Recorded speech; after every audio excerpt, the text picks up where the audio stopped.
Boa noite, bem-vindos a mais este Roda Viva, o mais tradicional programa de debates da TV brasileira. No programa de hoje vamos discutir os desafios para o próximo governo na área de segurança, uma das maiores preocupações dos brasileiros. Estamos no ar em todo o país, pela TV Cultura, pelas emissoras afiliadas, pelo nosso canal no YouTube e pela nossa página no Facebook. Teremos hoje como debatedores Augusto Heleno Pereira, general da reserva, representante da candidatura do PSL. Leandro Piquet, professor do Instituto de Relações Internacionais da USP e coordenador do Programa de Segurança Pública da candidatura do PSDB. Arthur Trindade, professor do Departamento de Sociologia na Universidade de Brasília, pesquisador em temas de segurança pública, representando a candidatura da Rede. Guaraci Mingardi, analista criminal, membro do Fórum Brasileiro de Segurança Pública, representando a candidatura do PDT. Tiago Ivo Odon, consultor legislativo do Senado Federal, especialista em Direito Penal e Segurança Pública, representando a candidatura do Podemos. E Luiz Eduardo Soares, antropólogo, cientista político, ex-secretário nacional da Segurança Pública, representando a candidatura do PT. Somos supervisionados e caricaturados em tempo real pelo nosso inatacável Paulo Caruso. Boa noite a todos, bem-vindos ao Roda Viva, obrigado por aceitarem o nosso convite. Nós vamos começar neste primeiro bloco e eu vou pedir aos representantes de cada partido para expor o que vão fazer se seus candidatos ganharem as eleições para melhorar a segurança da população. O Brasil é um dos países mais violentos do mundo e a população coloca este problema entre suas maiores preocupações. Cada um terá 3 minutos e meio e eu vou avisar para concluir nos últimos 30 segundos. No próximo bloco, os representantes dos partidos farão perguntas entre si. Nós vamos começar pelo sentido horário, começando pelo Arthur. Vamos lá. Boa noite, telespectadores. Segurança pública é um dos maiores problemas do Brasil hoje em dia. Em 2017, o Brasil registrou quase 64 mil mortes, quase 64 mil pessoas foram assassinadas ano passado. 1/3 dos brasileiros declarou que já perdeu um familiar ou um amigo próximo vítima de um assassinato. O problema atinge principalmente os moradores de bairros pobres, das cidades, das periferias brasileiras, jovens e negros. Certamente, o problema dos homicídios é uma das maiores tragédias da história brasileira. Mas, obviamente, não basta apenas reconhecer o problema. É preciso apontar soluções. Não basta falar bravatas que não cabem ao governo federal executar.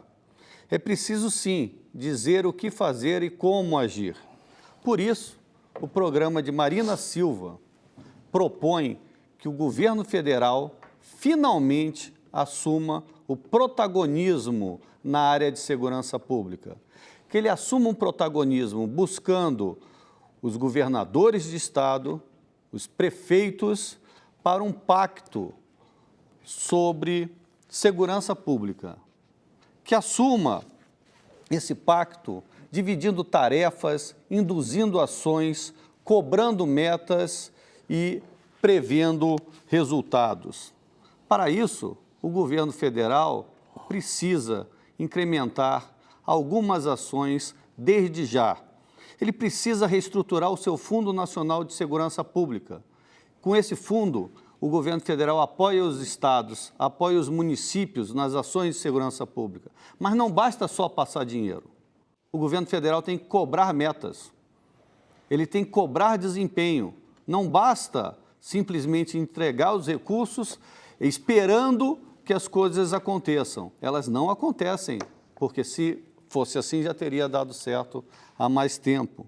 O governo federal também precisa criar estatísticas confiáveis para que os programas tenham foco, para que as ações sejam efetivas. Afinal de contas, não temos tanto dinheiro assim. Então, o dinheiro tem que ser bem empregado, as ações têm que ser bem focadas. E, finalmente, o governo federal precisa tirar do papel o Sistema Único de Segurança Pública. Sistema esse que prevê a divisão de tarefas entre estados, municípios e governo federal. É assim que o governo federal deve agir para reduzir essas mortes violentas. Concluindo, 30 segundos. Bem, além disso, o governo federal precisa também incrementar suas ações sobre o crime organizado, que é um outro tema que preocupa a todos. O crime organizado já se federalizou no Brasil e o governo federal ainda não agiu, não se preparou para isso. Nós precisamos, sim, de um sistema nacional de inteligência em segurança pública, precisamos reforçar nossos sistemas de recuperação de ativos e de combate ao crime organizado. General Heleno. Boa noite a todos. Eu agradeço à TV Cultura a oportunidade de estar aqui com uma bancada altamente categorizada, especializada no assunto. E, na verdade, todos e todas, boa noite a todos que estão nos assistindo, devem estar vivendo diariamente a sensação de insegurança em qualquer dos seus meios de transporte, até a pé, né? E no ônibus, no automóvel, na bicicleta, na motocicleta, ter todo o tempo a sensação de não saber o que vai acontecer no momento seguinte. Isso se deve a uma série de descasos na área da segurança pública. Os órgãos que devem garantir esse direito sagrado previsto na Constituição de ir e vir são a Polícia Federal, a Polícia Rodoviária Federal, Polícia Ferroviária Federal, as polícias civis, os corpos de bombeiros, as polícias militares. E seria fácil transferir para esses órgãos a responsabilidade sobre essa crise que o Brasil está vivendo em termos de segurança pública. É injusto isso. Esses órgãos não são responsáveis. O responsável é uma política de segurança pública completamente equivocada, que está fazendo o Brasil caminhar na direção de ser um narco-país. Nós estamos muito próximo de adquirirmos essa condição altamente negativa. E nós precisamos reformular essa política de segurança pública em todos os níveis. Governo federal, governo estadual, governo municipal. Principalmente no que diz respeito ao tratamento que é dado ao delinquente, ao bandido. Tratamento que é dado na área jurídica ao problema segurança pública. Isso tem que ser altamente reformulado. Então, nós temos muita coisa para fazer nessa área, tem muita coisa para ser discutida e eu acho que já é mais do que tempo de nós colocarmos isso em pratos limpos e começarmos uma nova fase em termos de segurança pública no Brasil, sob pena de não termos mais recuperação. O senhor já tem tempo? O senhor quer detalhar um pouco o que seria, como seria essa reformulação? O senhor ainda tem aqui um minuto. Nós precisamos investir nas polícias, essas polícias que não têm conseguido cumprir a sua missão e muitas vezes têm requisitado o apoio das Forças Armadas em garantia da lei e da ordem, porque foram incapazes de cumprir sua missão. Nós precisamos destinar recursos para a inteligência e precisamos trabalhar a segurança pública nos seus pontos estratégicos e não na ponta da linha, senão nós vamos ficar combatendo facções e bandidos sem fim. Vai ser uma tarefa que não vai terminar nunca. Então, nós precisamos atacar as áreas estratégicas que provocam isso na ponta da linha.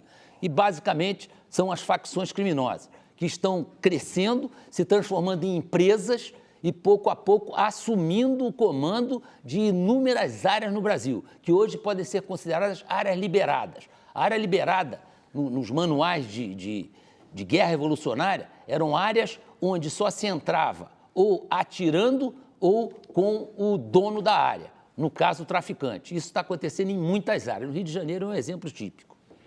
Guaraci. Bom, vamos fazer uma diferença com as duas colocações que vieram antes, porque eu acho que fazer grandes teorias, temos que resolver isso, temos que resolver aquilo, e não dizer como resolver, não adianta. O eleitor tem que saber o que vai ser feito, como vai ser feito também. E para isso, a gente tem que pensar o seguinte: eu entrei na polícia muito tempo atrás, há muito tempo já saí também, e acho que sou o único aqui que já esteve na polícia. E no final do regime militar.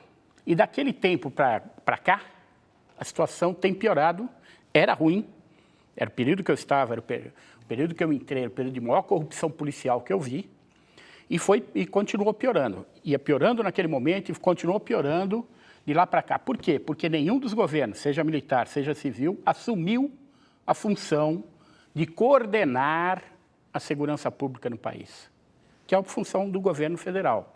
O governo federal ele não é o chefe das polícias estaduais, mas ele pode coordenar essa ação.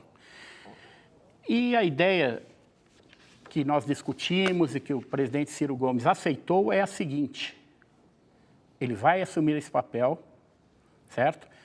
Porque o brasileiro atualmente está acuado pela criminalidade. O crime organizado comanda muitos presídios, grande maioria, e muitos locais. O que a gente chama aqui em São Paulo de quebrada, a periferia, eles mandam. Então a gente precisa fazer alguma coisa, a União precisa fazer alguma coisa. Não sair disparando, não entrar na favela dando tiro, mas tem que fazer alguma coisa. Então, eu vou apresentar para vocês algumas propostas objetivas, poucas, porque nós temos um projeto muito detalhado, algumas que dá para falar nesse tempinho, vamos tentar pelo menos. Bom, uma prioridade, como todos aqui creio que vão falar, é a questão do crime organizado. Crime organizado que não é exatamente aquilo que se pensa. Tem muita coisa que dizem que é crime organizado e não é quadrilhinha qualquer, mas que está tomando conta de muitas regiões, está mandando em muitas regiões. Aqui em São Paulo, por exemplo, eles mandam nos presídios e têm hegemonia no tráfico. Eles comandam alguns outros estados, estão em guerra em outros. Estão em guerra. O que vitima, inclusive, pessoas que não têm nada a ver com isso. Bom, para combater isso aí, a gente precisa, eu acho que combater é um termo forte, mas para enfrentar a situação você precisa, do nosso ponto de vista, polícia de fronteiras. Sem polícia de fronteiras não tem o que fazer. Por quê? Porque entra tudo com a maior facilidade nas nossas fronteiras. E precisa ter alguém lá. A Polícia Federal não tem organização para isso, não é o tipo de organização que deveria estar na fronteira. Ela deveria fazer polícia judiciária, investigativa. Teria que criar uma polícia de fronteira, então? Criar uma polícia de fronteira, é a nossa proposta. Além disso, para os estados principalmente nos estados que estão em conflito, que você tem mais de um grupo guerreando, que é uma guerra entre eles, você tem que criar forças-tarefa para investigar cada um deles. Vamos pensar o caso do Rio de Janeiro. Você tem o... Concluindo. Não vai dar nem um pouquinho do que eu tinha pensado. Depois da próximo bloco você vai crescer. Você tem que... Para as forças-tarefa, você tem que criar uma para o Comando Vermelho, no caso do Rio, outra para a ADA, outra para o Terceiro Comando Puro, para cada uma delas. E, por último, só uma. Você tem que ter, como já foi dito aqui, mas a gente tem um plano para isso, criar um sistema nacional de inteligência criminal, um sistema mesmo. Fazer com que a polícia X converse com a polícia Y, porque isso não acontece até agora. Luiz Eduardo, por favor. Boa noite a todas e todos. Em primeiro lugar, muito obrigado, Ricardo. Agradeço também à TV Cultura o convite. É um prazer estar com os colegas e com vocês de casa. Eu vou começar mandando um abraço muito sentido, muito comovido, de solidariedade, fraternidade aos meus colegas do Museu Nacional, onde eu aprendi um pouco do que eu sei. Para nós é muito dolorosa essa situação. E essa é uma verdadeira catástrofe. Eu me orgulho de contar no nosso programa com um capítulo sobre museus, outro capítulo sobre patrimônios.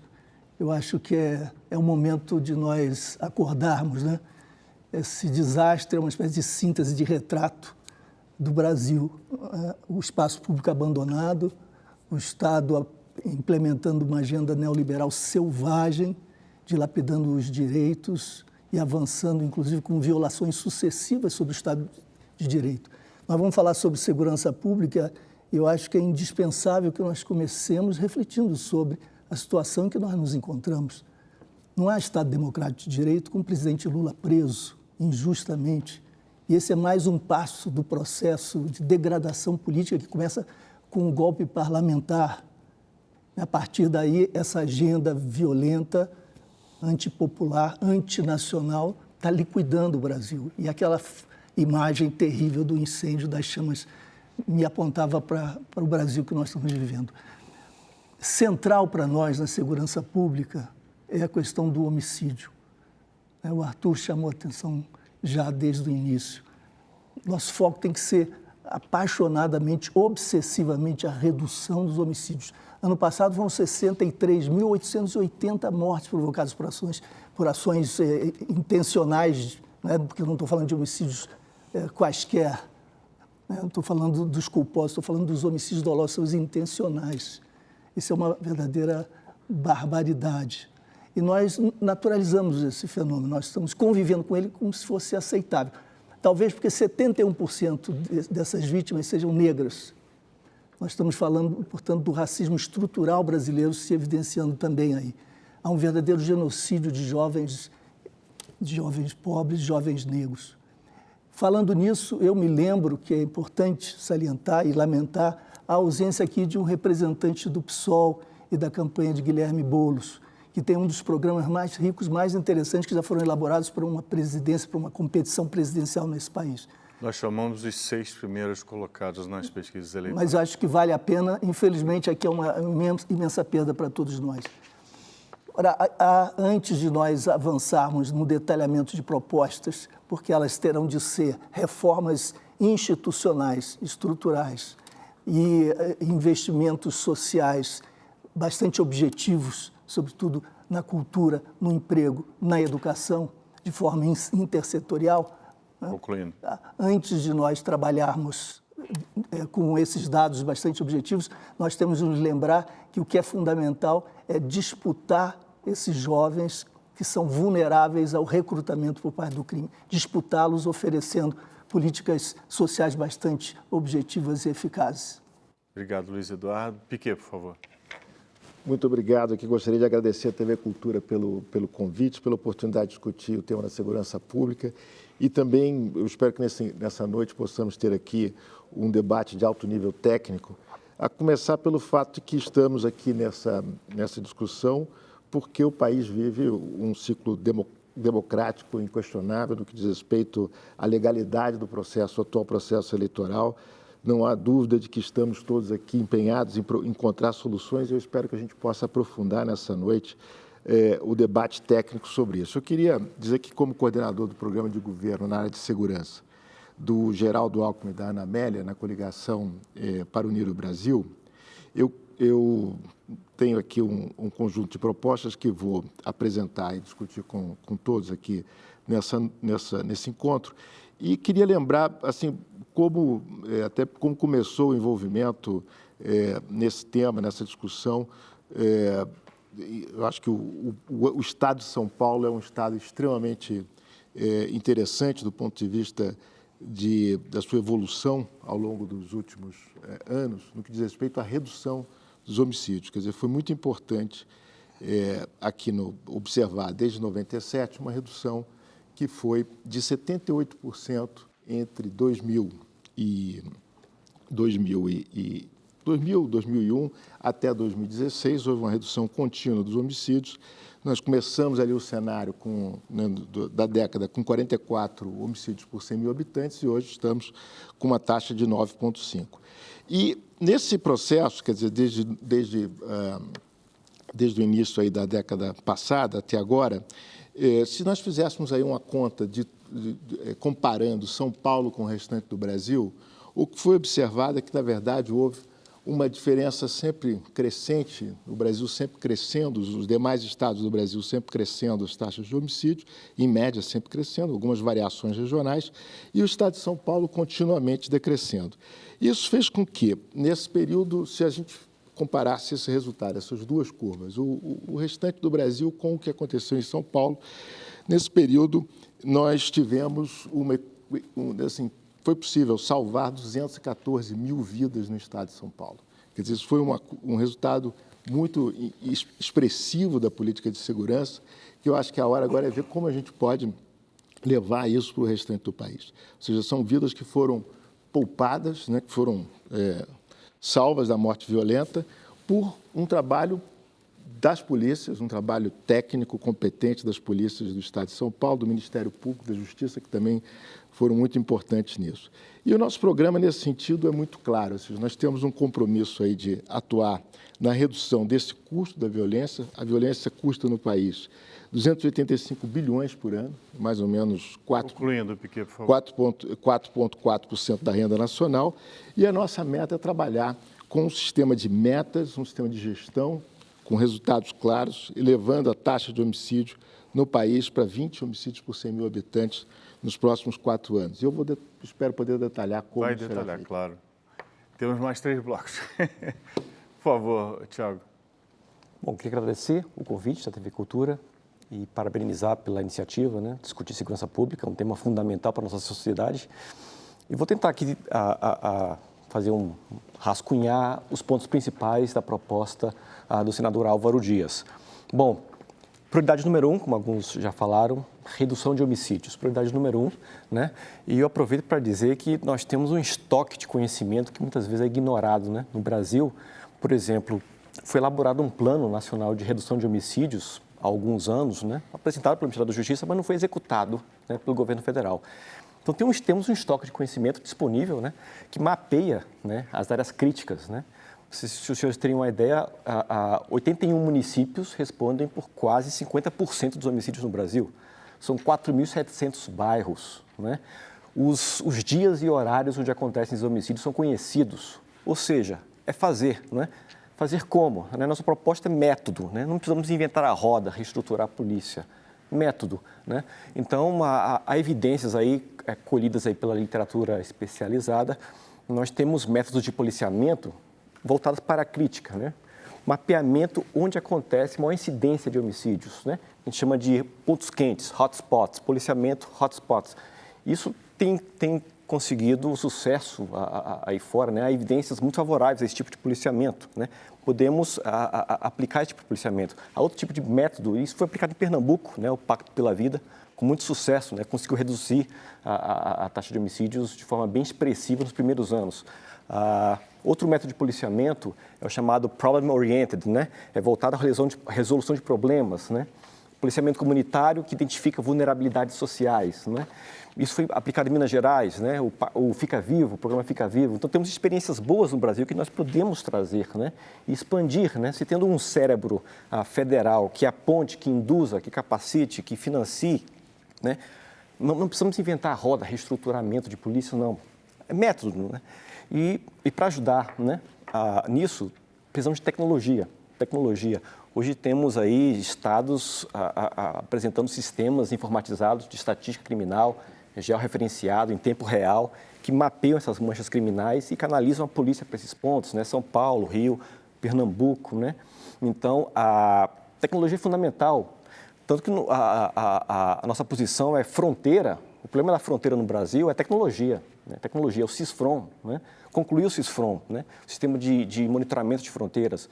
Até hoje ele teve cerca de 5% só de execução, o CISFRON, né?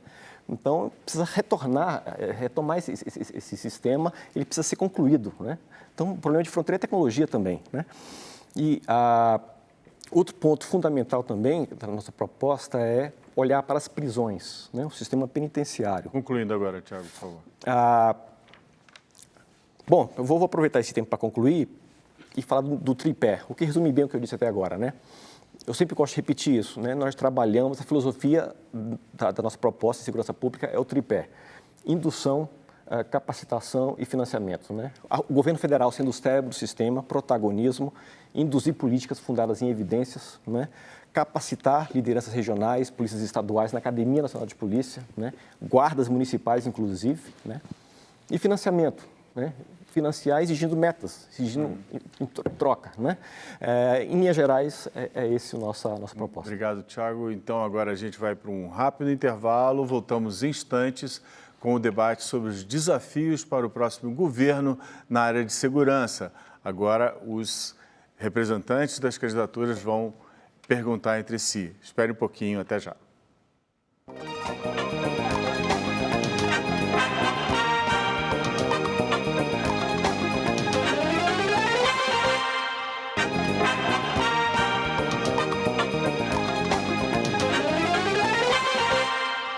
Estamos de volta ao vivo com o debate sobre os desafios para o próximo governo na área da segurança. Neste bloco, vamos pedir para os representantes de cada candidatura fazerem perguntas entre si e nós vamos controlar mais ou menos o tempo por aqui. Começando agora no sentido anti-horário pelo Tiago. Ok, eu escolho. Escolhe. Bom, General Heleno, vou compartilhar uma experiência e depois eu já engato a pergunta. Eu participei numa experiência curiosa lá em Ohio, Estados Unidos. Fiquei dentro de uma viatura de polícia, aprendendo um pouco lá com o método de policiamento comunitário deles lá na comunidade, voltado a problemas, né? Eles procuravam identificar vulnerabilidades no ambiente, que eles conheciam as pessoas, né? E eu vi que era muito útil esse tipo de policiamento, né, para o combate à violência doméstica, violência contra a mulher, né? Eles conheciam as casas problemáticas, os casais, eles sabiam, chamavam pelo nome as pessoas, conheciam, andavam na rua, chamavam, sabia. Quando alguém chegava para eles falando de algum problema, foi fulano, já sabia quem era, né? Então, é um método, uma técnica muito interessante, né? Esse tipo de policiamento comunitário para o combate à violência contra a mulher, né? Eu gostaria de saber do senhor o que é que o senhor acha do método de policiamento como uma ferramenta útil, importante para o combate à violência doméstica e a proposta do programa do partido em relação à violência contra a mulher. Eu concordo plenamente, Tiago, com a eficácia desse sistema de policiamento. O que não me parece compatível com a realidade brasileira é a quantidade de policiais que eu preciso para isso e a nossa estrutura urbana para permitir esse tipo de policiamento. Eu não sei se você conhece a Rocinha. Se você conhece a Rocinha e já parou ali embaixo, naquela ponte que liga ali o Pedro de la Mare com a Rocinha propriamente dita, e olhar para cima, não há nenhuma organização urbana. Então, para subir aquilo ali, hoje, só atirando. E aí estraga todo o teu planejamento, porque não dá para fazer esse contato amistoso entre o policial e a população. É um contato violento. E é assim porque é assim a violência que foi implantada em todas essas comunidades. Então, é aquele negócio, violência gera violência. E é isso que tem comandado as ações da polícia em todas as comunidades do Rio de Janeiro. São recebidos a bala por homens armados de fuzil ostensivamente, desafiando o poder policial, mostrando a sua capacidade de reação e impedindo esse tipo de procedimento. Não vai acontecer. Hoje, com essa política de segurança pública, uma política de direitos humanos completamente deturpada, não vamos chegar lá. Nós precisamos primeiro resolver esse problema na ponta da linha, depois atacar 3 problemas fundamentais estratégicos. Um deles você citou, que é o monitoramento das fronteiras. Só que nós precisamos lembrar, o CISFRON, por exemplo, que já deveria estar com 4/5 prontos, tem 1/5, né? O CISFRON custaria 12 bilhões e se pagaria em 4 anos. Não foi implantado. O CISGAAS, que é o Sistema de Gerenciamento da Amazônia Azul, que é outra fronteira nossa marítima, que são 11 mil quilômetros, também está muito atrasado. Então, o que nós poderíamos estar aplicando de tecnologia nesse processo, nós já nos atrasamos muito. Outro problema estratégico, nós temos que ir atrás do dinheiro, inteligência, como esse dinheiro aparece e onde esse dinheiro é aplicado. Se nós descobrirmos isso, se nós formos atrás disso, nós conseguimos pegar a cabeça do sistema. E o outro problema é atuar, do ponto de vista relações internacionais, com os países fronteiros, que estão fazendo do país, do Brasil, um ponto de passagem de droga, o maior do mundo, o segundo consumidor de cocaína do mundo e o primeiro de crack. Então, nós estamos vivendo uma situação completamente anormal. Ou nós encaramos isso como sociedade, como uma situação totalmente fora da caixinha, ou nós vamos ficar aí enrolando, até termos a consciência que não tem mais solução. Então, esse tipo de policiamento que você propôs é ótimo, mas completamente irreal para a situação brasileira de hoje. General, o senhor quer fazer a pergunta? Quer escolher uma pessoa e fazer uma pergunta?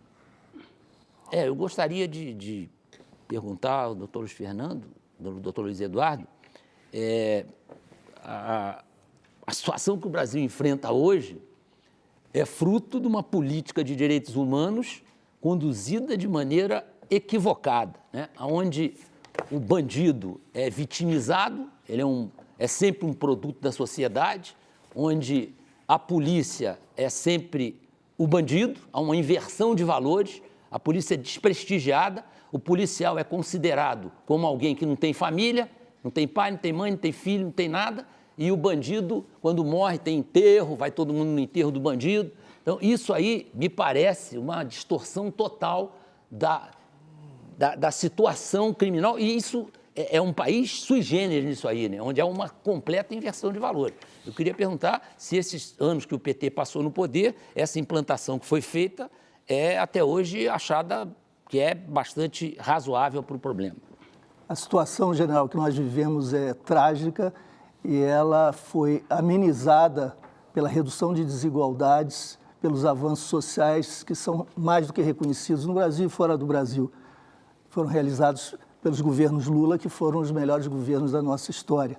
Apesar disso, os direitos humanos não têm sido respeitados e esse é o nosso grande problema. Direitos humanos, inclusive dos policiais. Essa brutalidade, esses homicídios todos. Mas é muito importante que nós observemos o seguinte: o número de investigações é um número muito limitado de investigações bem-sucedidas. Então, dos 63.880, segundo alguns cálculos aproximados e insuficientes, apenas 8% são investigados. Então, a taxa de impunidade relativamente ao crime mais grave, o homicídio doloso, é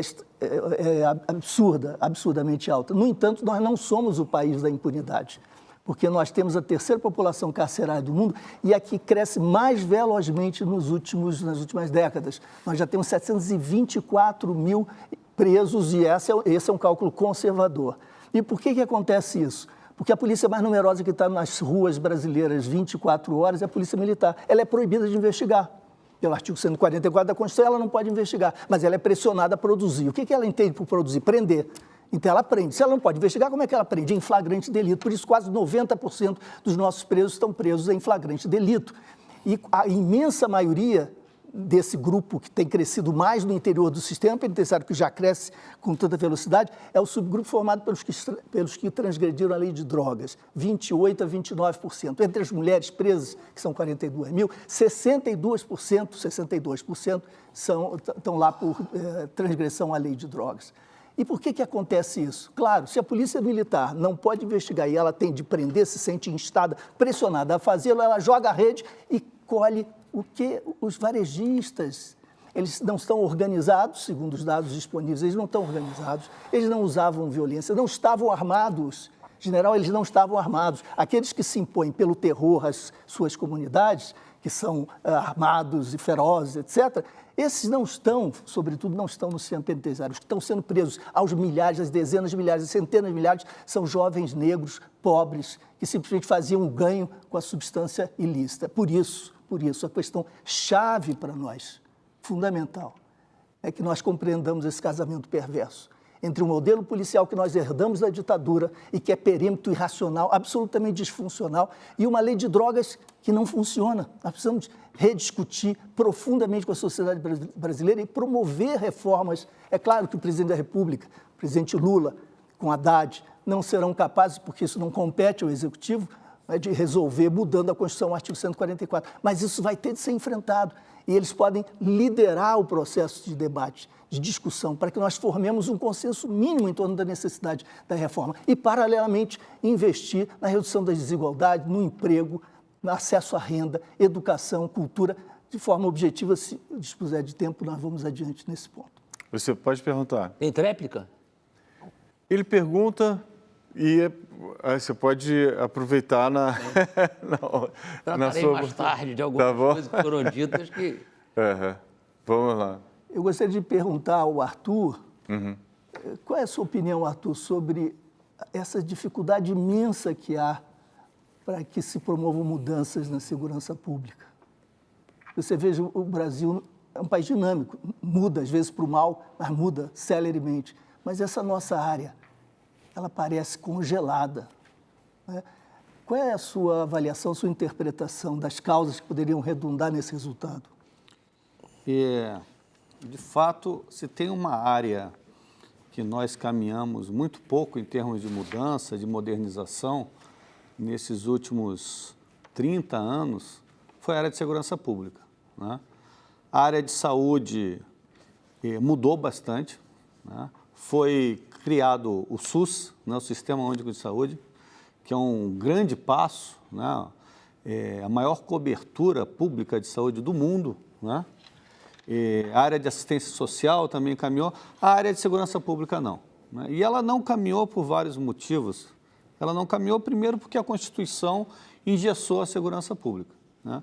A Constituição deixou previsto lá as atividades da Polícia Civil, da Polícia Militar, de forma que os governadores, mesmo que consigam um consenso nos seus estados para fazer o ciclo completo, para fazer uma reestruturação de carreira nas suas polícias, eles não podem fazer, porque o tema é constitucionalizado, né? Então, esse é um primeiro problema. Mas tem um segundo problema também. Falta protagonismo do governo federal, né? É claro que cabe ao Congresso Nacional mudar isso, né? Mudar o artigo 144, né? É claro. Mas sem o protagonismo do Palácio do Planalto, nós sabemos que o Legislativo não se move. E até hoje, por uma série de injunções políticas, jogos políticos federativos, os governos federais não tiveram a vontade, a disposição de fazer essas mudanças acontecerem, né? De tirar do papel o Sistema Único de Segurança, que é falado há mais de 20 anos, de cobrar condicionalidades nos repasses de recursos, porque atualmente o governo federal repassa alguns recursos, mas basicamente ele não cobra dos estados, dos municípios, metas, né, para cumprimento das tarefas. Então, simplesmente é um balcão, né, de repasse de recursos. Sem o protagonismo do governo federal mudando o sistema, é pouco provável que as coisas vão evoluir, né? Já é passado da hora desse tema virar a agenda prioritária do governo federal. Não apenas mais uma agenda. Tanto é verdade que até só recentemente começamos a discutir e a tentar estruturar um sistema único. Até hoje o governo federal não foi capaz de criar um sistema de estatística nacional confiável para a gente saber onde estão, quais são os bairros com maiores problemas, quais são as áreas com maiores problemas, onde acontece a violência doméstica, que é um tema muito importante, muito pouco tratado, né? Enfim, falta protagonismo. E o tema também está engessado, ou seja, o desafio do próximo presidente da República, o desafio da presidente Marina Silva, será muito grande nessa área. Arthur, você não quer perguntar para o Leandro, por favor? Sim, claro. Leandro, de fato, a redução de homicídios deve ser uma obsessão mesmo, né, como o Luiz Eduardo falou, né, nacional. 64 mil homicídios é algo inacreditável, né? É mais do que países em guerra.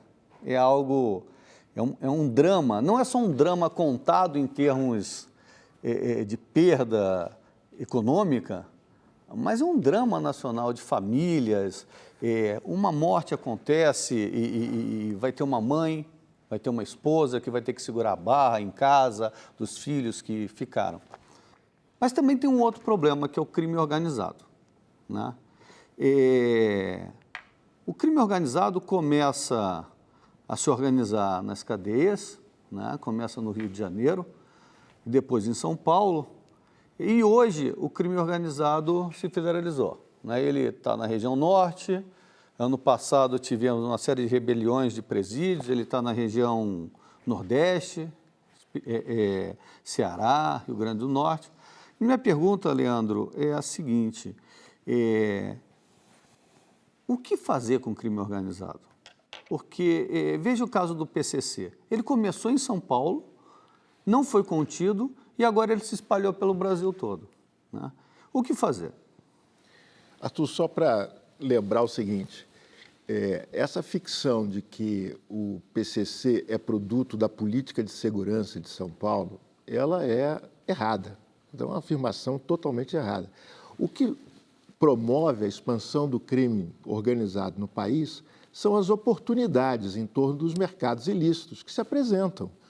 O crime organizado nada mais é do que um crime ordinário que evolui do ponto de vista da sua organização para dominar esses mercados. Nós não podemos esquecer que o Brasil está vivendo um processo de rápida expansão de um grande mercado ilícito, que é ligado à questão do consumo do crack e da cocaína. Então, isso oferece uma oportunidade incrível para o crime organizado. São Paulo é importante porque é um grande mercado consumidor de crack e cocaína. Não porque a política de São Paulo, de aprisionamento, ou a política de segurança tenha produzido isso. Isso é uma dinâmica da sociedade. O consumo aumenta, e aumenta o consumo de crack e cocaína aqui, porque há crack e cocaína na Bolívia, no Peru, na Colômbia, que facilmente chegam até aqui. Como chegam na Europa, a heroína. Então, há diferenças naquilo que as pessoas consomem. E não consomem apenas porque são dependentes, consomem também para fins recreativos. Então, nós estamos vivendo esse momento. Essa é uma grande oportunidade para o crime organizado. E é em torno disso que ele se organiza, que ele lucra, que ele financia as suas estruturas, domina os presídios, porque aqui em São Paulo há encarceramento, sim, de todos os infratores que são investigados, detidos em flagrantes. Não acho que há nenhum problema em deter infratores em flagrante. E a polícia capilarizada, preparada, pronta para a ação, produz resultados. São Paulo, os resultados são impressionantes. Foram 2 milhões, mais de 2 milhões de presos em 15 anos. Então, não há tolerância com o crime organizado, não há resultado, a presença do crime organizado em São Paulo não é resultado da inércia, é resultado de simplesmente oportunidades. Aqui há renda, aqui há grande mercado consumidor de drogas e outros ilícitos. E o crime opera essas estruturas. Então, isso é a primeira coisa para a gente entender. Quer dizer, há uma relação aí de causalidade que não é da política de segurança para o crime organizado. É, em torno das oportunidades, o crime se estrutura. Então, nós temos que enfrentar isso no sistema prisional e fora do sistema prisional com polícia, investigação e endurecimento penal. Porque o crime organizado em todo mundo exigiu o quê? Leis mais duras, no que diz respeito a regime disciplinar diferenciado, cortar a comunicação dos presos que estão no sistema prisional com os que estão fora, investigação de maior qualidade, infiltração, escuta, tecnologia necessária para fazer a contenção dessas redes, né?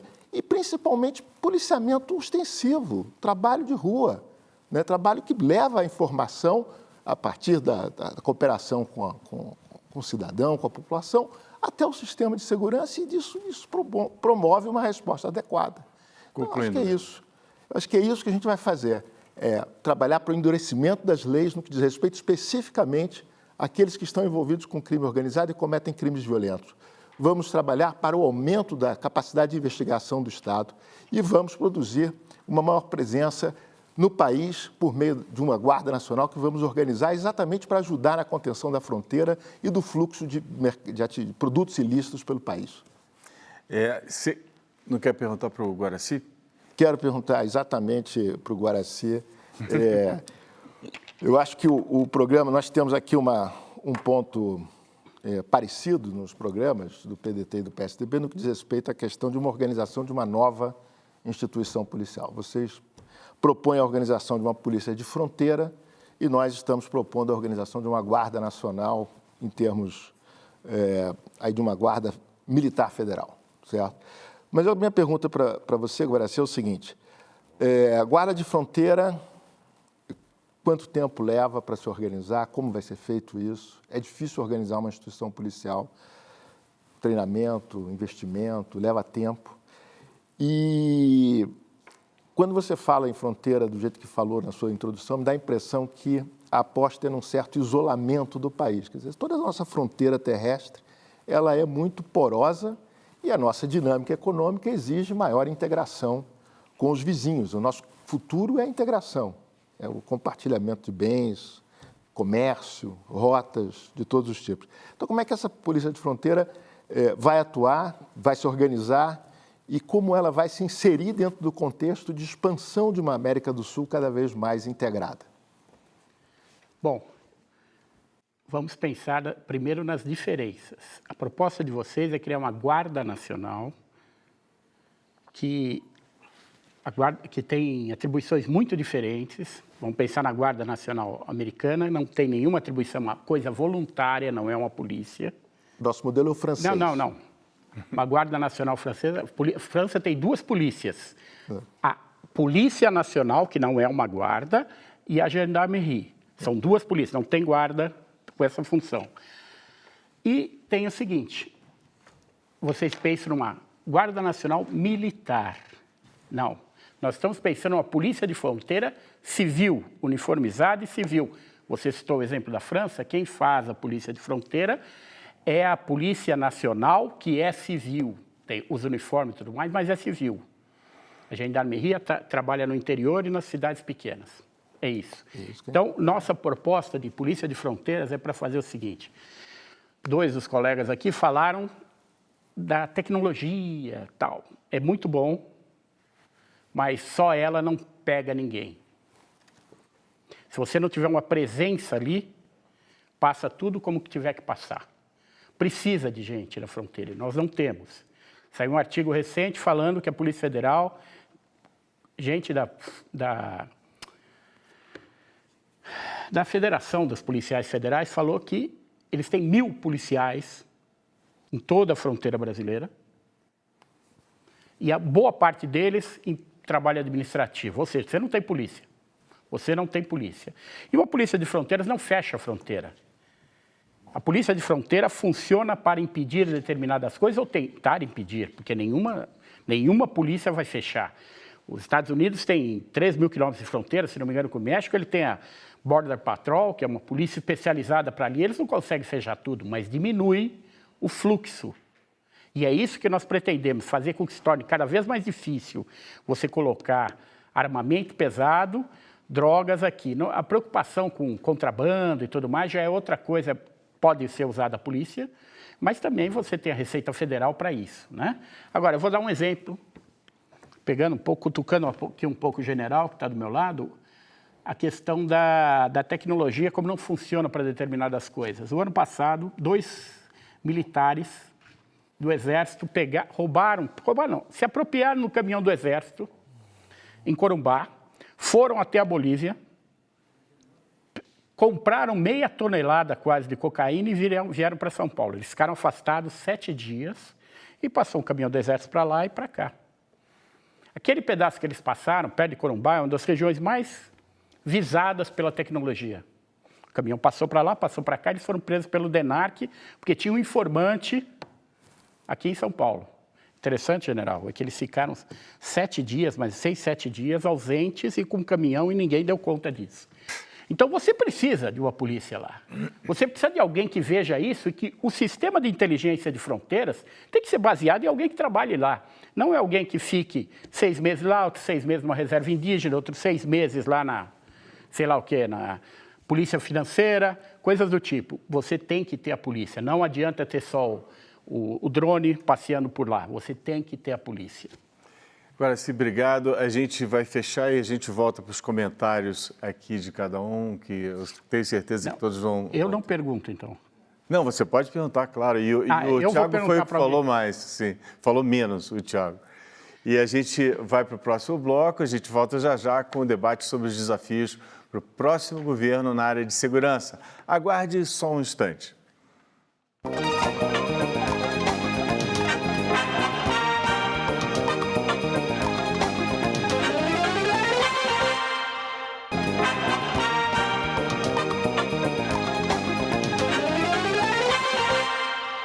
Estamos de volta ao vivo para o terceiro bloco do debate sobre os desafios na área da segurança.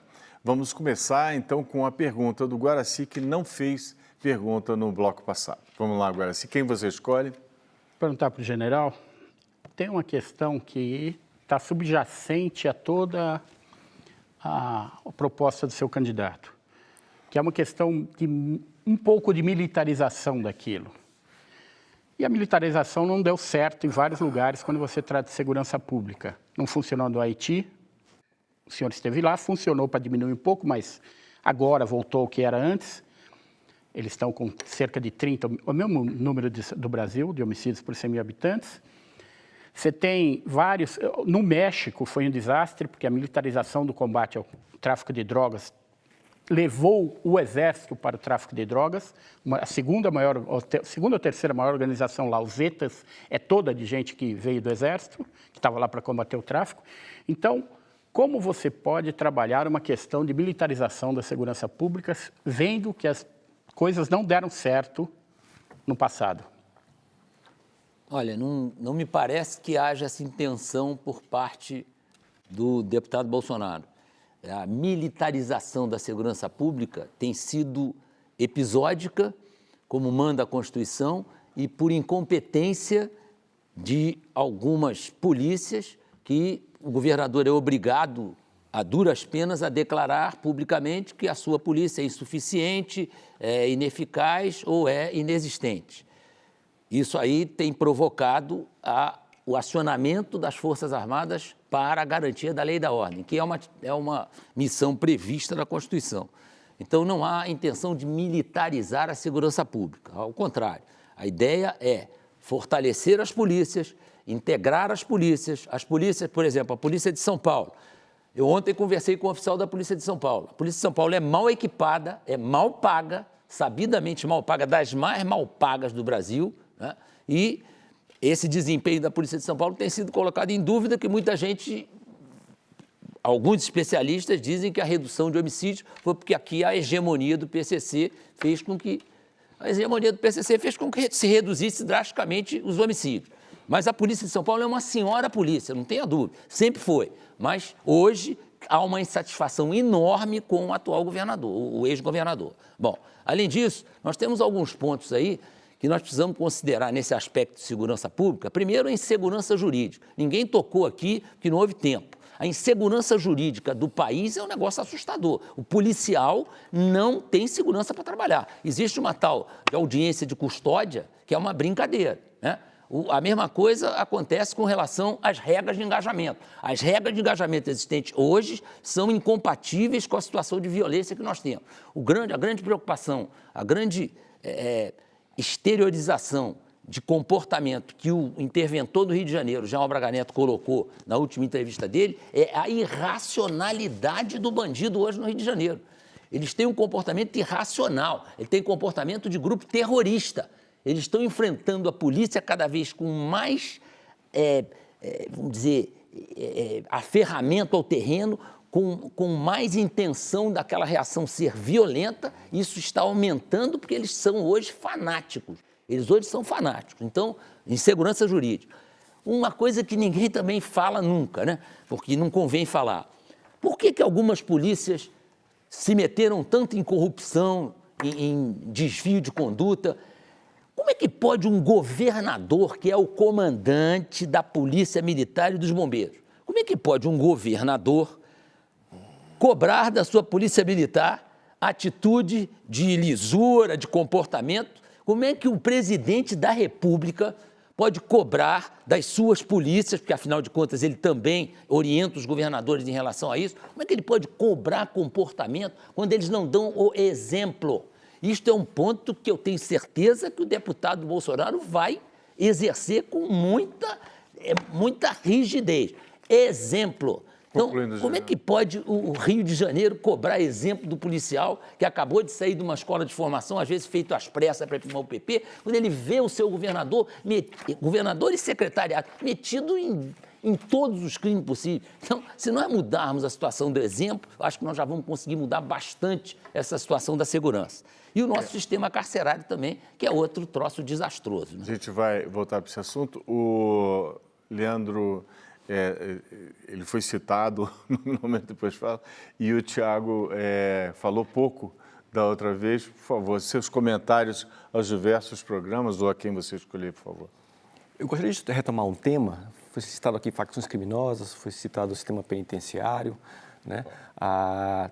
Eu acho que é um tema-chave e parece que fogem desse tema, parece que um tema tabu, as prisões, né? Temos que falar de forma clara, né? Nós precisamos reformar prisões e construir novas prisões.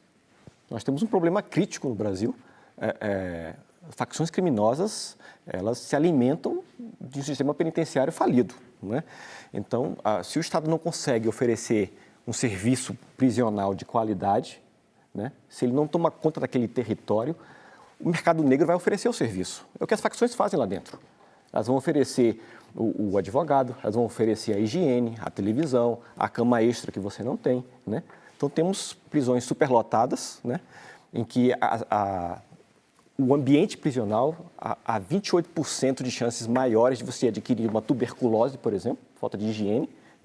Então, se o Estado não consegue oferecer saúde, por exemplo, serviços jurídicos, proteção, segurança, quem vai oferecer? O mercado negro vai oferecer, as facções vão oferecer. E elas estão crescendo, né? Elas estão se alimentando da crise do sistema penitenciário. Como é que você resolve isso? Tem que ampliar o sistema.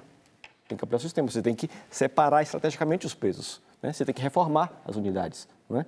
E isso é pouco falado, tem estudos muito bons na análise econômica do crime, o IPEA tem alguns estudos interessantes. Quando você prende, por exemplo, se o foco é homicídio, se você prende e tira homicidas de circulação, no período seguinte você tem queda da taxa de homicídio na sociedade, né? Há estudos do IPEA que apontam 10% a mais crescimento da população carcerária, né, de homicidas, 0,5% a menos no período seguinte de queda daquele taxa de homicídio, né? Isso é pouco falado, né? Então, esse efeito incapacitador, né, das prisões, ele é relevantíssimo, né? Se você prende mais, você reduz a taxa de criminalidade na sociedade. Então, o Brasil tem um problema de prende ruim, prende mal, né? Precisa prender melhor, né? O Brasil precisa prender melhor. Então, nós precisamos discutir mais isso, né? Eu gostaria de ouvir... eu posso perguntar para alguém? Tem que concluir. Eu gostaria de ouvir Posso falar com o Guaraci? Na verdade, o Leandro, que foi citado aqui... Leandro, tudo bem. Depois a gente passa para o Guaraci. Eu gostaria de ver sentido um pouco do Leandro, essa dicotomia PCC, sistema penitenciário. Como é que o senhor vê essa dicotomia? Eu aproveito para fazer um comentário aqui em resposta também à nota que o general Eliano fez. General, eu respeito muito o senhor, aprendi muito com o senhor, aliás, quando o senhor voltou de missão do Haiti, foi ao Instituto de Relações Internacionais, onde o senhor professor fez conferências que até hoje são lembradas por lá. E eu acho que o senhor deveria, assim, pautar nesse debate com um pouco mais de cuidado no que diz respeito à parte técnica de alguns argumentos.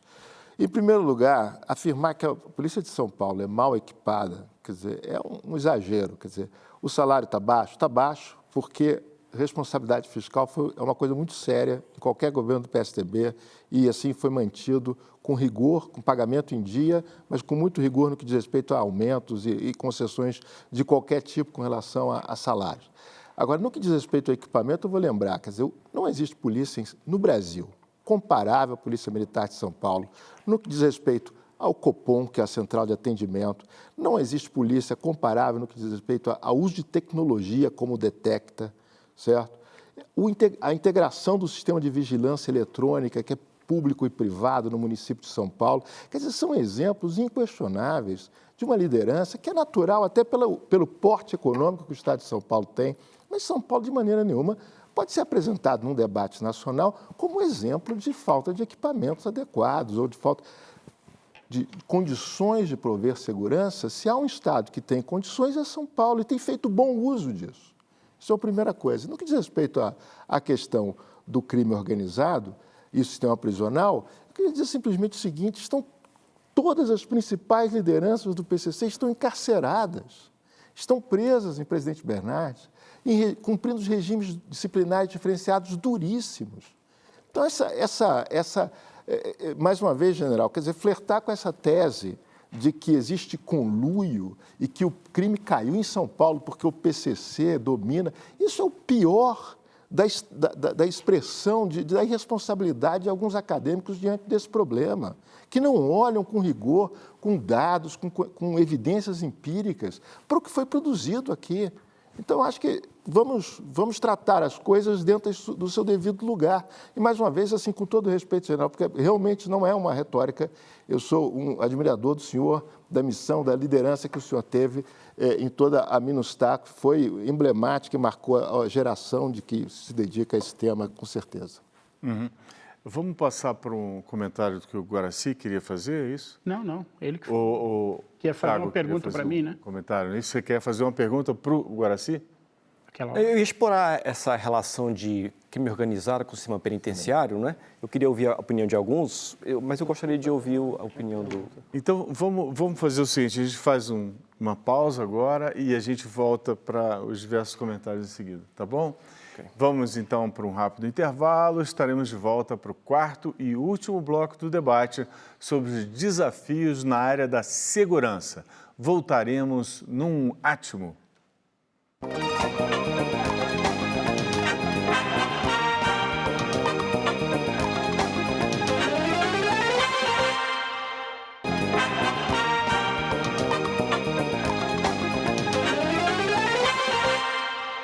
Estamos de volta para o quarto e último bloco do debate sobre os desafios da segurança no país. Como o Luiz Eduardo não falou no outro bloco, começamos com você, Luiz Eduardo. Eu dizia que havia um número excessivo de prisões em flagrante e insuficiência na investigação. Por que prisões em flagrante são um problema? E quando nós só prendemos em flagrante, nós só nos detemos, só investimos num lote limitado de crimes, aqueles que são passíveis de identificação em flagrante delito, certo? Quais ficam fora, por exemplo, para o leigo entender? Ficam fora os mais importantes, todos aqueles que requerem investigação, inteligência. O crime organizado fica fora, não é? O homicídio que não é interpessoal, passional, fica fora. Ficam fora todos aqueles que são mais relevantes, salvo exceções. Por isso é que nós não estamos prendendo os homicidas. Nós não estamos prendendo homicidas. Estão lá apenas 13,7% da população penitenciária estão cumprindo pena por homicídio. 28% para 29% por transgressões associadas à lei de drogas, a sua imensa maioria pequenos varejistas não organizados, que não agiram com violência e não usavam armas. A questão das armas não apareceu aqui, mas ela é absolutamente decisiva quando a nossa obsessão é a redução de homicídio. Mas, de todo modo, por que é problemático prender muita gente? Não é só porque isso implica, é claro, reprodução do racismo, aprofundamento da desigualdade, significa criminalização da pobreza. Além disso, significa recrutar para o crime organizado. Se você prende dessa maneira, você está recrutando para o crime organizado, que domina o sistema penitenciário. O Tiago dizia isso é mais do que reconhecido por todos. Portanto, nós temos aí uma questão chave. Segundo ponto, que é decisivo. Vou conversar com a Dona Maria rapidinho. Dona Maria, a senhora que gostaria que esses problemas todos se resolvessem a bala, no tiro. Não importa as consequências, porque seu filho tem que chegar vivo em casa. Está certo, compreensível do ponto de vista humano. Ela vai dizer as favas, os escrúpulos de consciência. Eu quero meu filho vivo em casa. Ok. Dona Maria, o que aconteceu no Rio de Janeiro? Aconteceu o seguinte, foi dada a liberdade aos policiais na ponta para matar, os números estão aí, execuções extrajudiciais à vontade. Houve período até de premiação, chamada premiação faroeste. O que essa barbárie permite? Quando você dá ao policial na ponta liberdade para matar, lhe dá também liberdade para não matar. Quem vai matar. Para não matar. Portanto, a vida é só numa moeda que se inflaciona rapidamente. Quanto é que você quer para que eu não te mate? E esses encontros que se dão nos becos, nas esquinas, depois se organizam, hoje se transformaram no arrego, no contrato, no acordo pelo qual se articulam segmentos importantes das polícias e as milícias com o tráfico. Portanto, se nós não enfrentarmos essas questões fundamentais, nós não vamos dar um passo. Uhum. Arthur? Eu ia fazer uma colocação em relação ao programa do deputado Bolsonaro, né, comentando com o general Heleno, O general comentou aqui, e eu estou de pleno acordo, que na questão de crime organizado, a gente tem que investir em inteligência, tem que montar um sistema nacional de inteligência, tem que fazer aportes a tudo isso. Eu acho que ninguém há dúvida, né? Ninguém duvida da importância da gente ter um sistema nacional de inteligência que funcione, né? Enfim, mas a questão é, lendo o programa do deputado Bolsonaro, nesse programa fica nítido que a ideia é mais Brasil e menos Brasília, menos recursos, né? A ideia é Estado mínimo, né? Então, como é que vai intervir na área de segurança pública sem dinheiro, né? Afinal de contas, é uma eleição para presidente da República, não é uma eleição para governador do Rio de Janeiro, né? Porque a gente debate tanto o Rio de Janeiro, mas a eleição é para presidente da República. O deputado Bolsonaro, em entrevista, ele declarou que pretende extinguir o Ministério da Segurança Pública.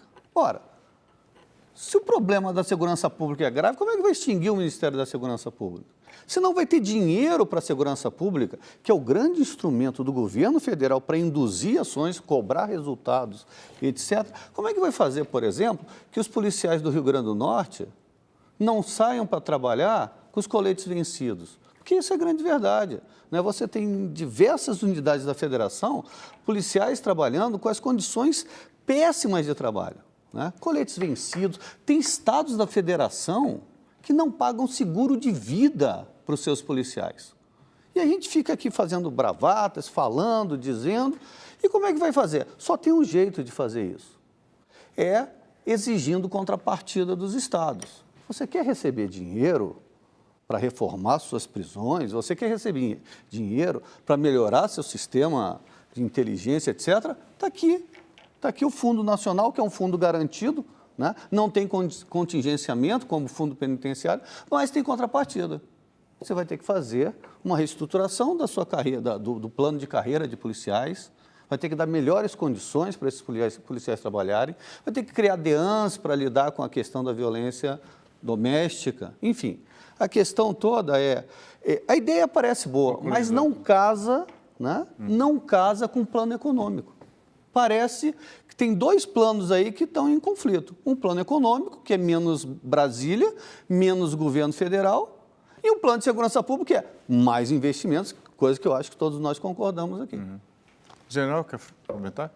Eu entendo perfeitamente o que o doutor Arthur está falando, mas o que me parece bastante relevante na história é que os governadores são os comandantes das suas respectivas polícias, civil, militar e corpo de bombeiros. Então, a eles compete equipar a sua polícia, adestrar a sua polícia, criar um sistema de inteligência, integrar essas polícias. Quando se fala em menos Brasília e mais Brasil, esses governadores vão receber os recursos. Lógico que o início de qualquer um daqui que for ser presidente da República vai ser muito duro. O país foi colocado num abismo por 13 anos de descalabro. Então, é óbvio que não dá para sair do abismo em 2 meses. Agora, o conceito de segurança pública é exatamente fazer com que a segurança pública funcione em nível estadual, em nível municipal e que o governo seja um coordenador desse trabalho. Tem a Polícia Federal, outra coisa que foi colocada aqui, problema de fronteira. Eu acho que pouca gente conhece a fronteira brasileira. Eu fui comandante militar da Amazônia, tinha 11.500 quilômetros de fronteira de selva.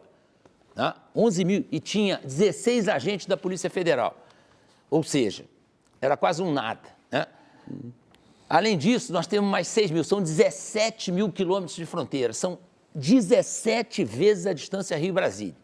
Falar em monitorar perfeitamente esse sistema de fronteira é um absurdo, isso não existe. Nem os Estados Unidos conseguem monitorar os 3.500 quilômetros, 5 vezes menos que a fronteira brasileira. Não há dinheiro no Brasil que consiga monitorar. Eu tenho que melhorar esse monitoramento. E essa melhora vai acontecer com tecnologia, com muita inteligência e muito empenho dessa Polícia Federal, que tem que... Eu não sou a favor de criar uma outra força policial. Nós já temos muita despesa burocrática com a própria Força Nacional, é um troço altamente discutível, não dá para discutir agora. A criar uma outra força policial, uma polícia de fronteira, não vejo necessidade. A Polícia Federal é encarregada de fazer isso. A Polícia Federal não é só para fazer prisão em condomínio da Barra da Tijuca.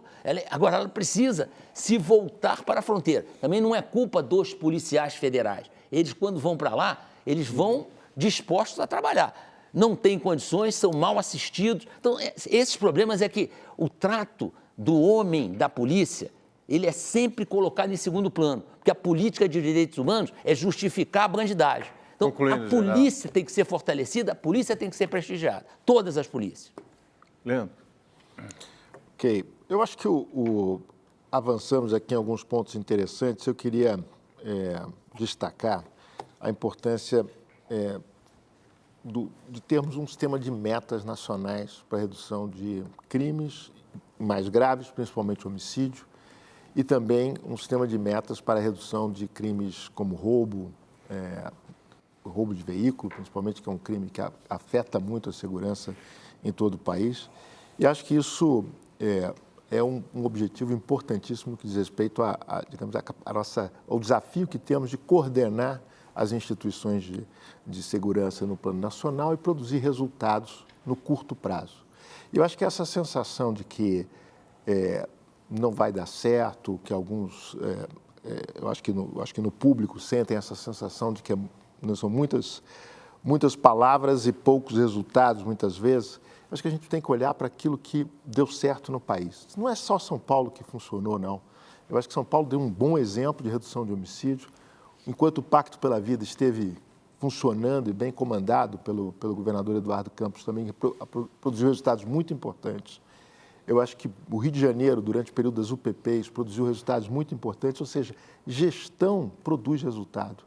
Gestão, formação do capital humano, do policial e tecnologia. Isso combinado, bem empregado, vai produzir resultados no curto prazo. A nossa meta é reduzir a taxa de homicídio para 20 por 100 mil até o final do governo. É uma meta ousada, mas é possível em cima desses exemplos, exatamente esses exemplos. Estamos em 35, é isso? 30? Não, estamos 30 por 100 mil habitantes hoje no Brasil. 100 mil. E a meta que estamos defendendo no programa é a redução de 20 para 100 mil. É mais ou menos o que aconteceu somando a média de redução de Pernambuco, São Paulo, Espírito Santo e Rio de Janeiro, fazendo uma média dessas reduções e identificando uma lacuna de oportunidade aí para redução. É isso que a gente está vendo como possível nesse período. Então, essa redução levará a que muitas vidas sejam poupadas.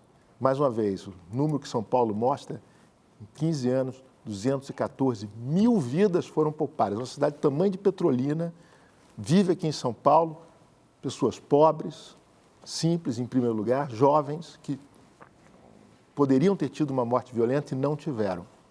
Eu acho que esse é o sinal. Dá para conseguir resultados com bom trabalho de polícia, com uma lei penal dura e atuando de forma coordenada no plano nacional. Luiz Eduardo, você quer comentar essas questões levantadas pelo general e pelo Piquet? Eu acho que essa declaração do general é quase uma declaração de guerra, general, contra o povo brasileiro, contra nós todos, contra o senhor também, porque o senhor disse que não é possível subir a Rocinha sem ser atirando. Atirando contra quem? O povo da Rocinha, aquelas 100 mil pessoas, são os destinatários do nosso trabalho de segurança pública, certo? É claro que o senhor compreende e que o senhor concorda com isso, mas quando o senhor coloca a tropa para se vulnerabilizar e se arriscar dessa maneira, é claro que a tropa só vai subir atirando para procurar se defender, mas isso é insano para todos, isso é insano para os moradores, é insano para os policiais que estão sob risco iminente. E isso com essa não regra produz... de engajamento que nós temos hoje é insano. É insano. Se mudar a regra de engajamento, em pouco tempo nós vamos ter. Mas com a regra de engajamento, nós tivemos de 2003 a 2017, 13.387 mortes provocadas por ações policiais. O senhor imagina com a nova regra de engajamento. Não, negativo. Nós vamos ter um massacre ainda maior. Não, o Haiti é um exemplo típico. Eu vivi o problema no Haiti.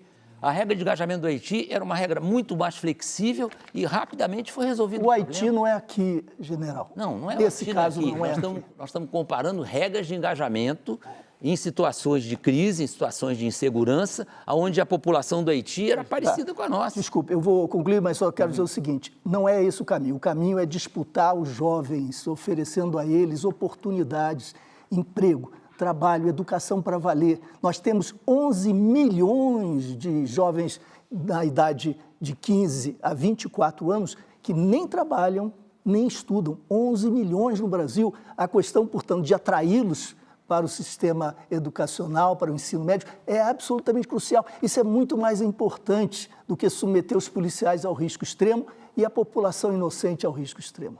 Guaraci. Eu vou disparar umas flechas para tudo quanto é lado. Leandro, é difícil falar para qualquer pessoa que não existe um predomínio do PCC aqui em São Paulo. Ele manda nos presídios, ele manda nas quebradas. Isso todo mundo sabe. Se você conversar com qualquer policial, ele vai lhe dizer isso. Se você conversar com alguém do sistema penitenciário que não esteja em cargo de confiança, ele vai dizer isso. Todo mundo sabe a anedota, né? Não, não. Não se faz política pública com anedota. Vamos pensar uma coisa. Eu estive mais tempo dentro do Carandiru do que alguns apenados. Então, eu conheço o sistema prisional. Eu fiz um trabalho do DPEM, passando no... O Carandiru não existe mais. Passando pelo Brasil inteiro. Fui em todos os sistemas penitenciários do Brasil e vemos como é que é. Se você conversa com o pessoal do sistema penitenciário, ele vai te dizer isso. Não, General, só uma coisinha. Converso todo dia. Essa questão do engajamento, alguém não leu o Código Penal, tá?